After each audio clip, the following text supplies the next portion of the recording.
did these the other night and they were so good. So we're doing it again. I'm gonna give options. So option 1, hands are wide. You're gonna go into your push-up. Come up, lift your right hand, look at your hand, suck in those abs and hold. And then you're gonna come down, breathe in, blow out. Lift the left hand, suck in your abs and hold. And down.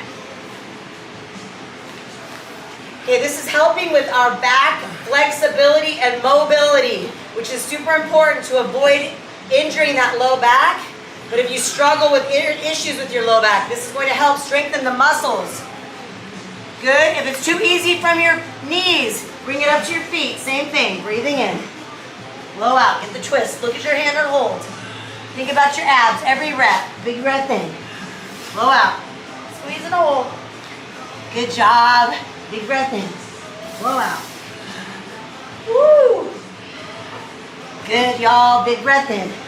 Blow out strong. Sucking those abs tight. Every rep. And down. Big breath in. Blow out. Okay, we have one more. Big breath in. Blow out strong. Make sure you blow out right here. Suck in your abs and hold. And rest. Woo! Good job. Woo, woo. All right, 2 big gulps of water. Grab the water. Those were really good. Those are challenging. I love them because they're really great at bringing that waistline in, tightening and firming, and working all your muscle groups in the upper body.